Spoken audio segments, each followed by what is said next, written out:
In the dim gray light, with the typical ring of the elevator, doors open at the feet of a woman wearing stylish high-heeled shoes. The woman's legs pace through the faintly lit, clinically clean hallway, accompanied by the hypnotic rhythm of her heels drumming on the hard floor. The brown folds of her raincoat offer a stark contrast to the vibrant red soles of her shoes. A door opens, viewed from what seems to be the underside of a hospital bed, focusing on those shoes. As is common in this context, a metronomic beep from a heart monitor plays its symphony. Her steps lead her to sit on the bed, indicated by the fact that her right leg now levitates. A small woman's hand inserts itself into the palm of a strong, mature hand pierced by an intravenous tube. A rich, deep, and distinctive voice, somewhat surprising for a woman of this small stature, mumbles a soft word which echoes like love and admiration. Elena. Hello, Jacob. Despite being vulnerable while lying down, the man commands respect, much like an ancient, battle-hardened king would on his deathbed. The assault of time has set the color of aging on his well-trimmed beard. Elena adjusts a stray lock of his hair, tucking it behind his ear. If it weren't for the machinery watching over him, one could be forgiven for thinking that the body was soulless. Elena sprints around the bed to sit on an armchair, suspiciously too well trimmed for her.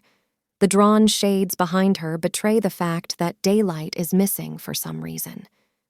Placing her raincoat and satchel on the low-side table, she pulls out a large pair of reading glasses, followed by a book that would be more at home in a Manners library.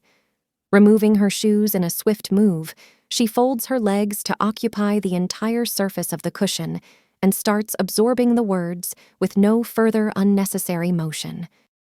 Time is irrelevant. The moment holds when the familiar sound of the room suddenly changes to a monotone voice.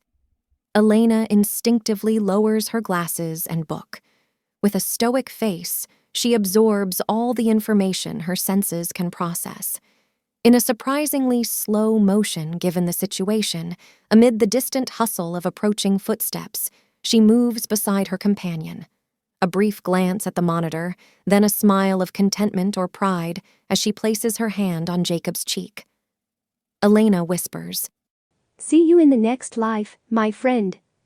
As her words fade, a flurry of nurses invades the space. They maneuver effortlessly around Elena as she turns back toward the chair, casually fitting her shoes, picking up her belongings, and leaving the room in the same manner as she entered it. The muffled sound of a nurse saying, He has a DNR, barely registers with Elena. Her look of indifference to the morbid situation, while adjusting herself and walking at the same pace as before in the hallway, could be disheartening to a casual observer.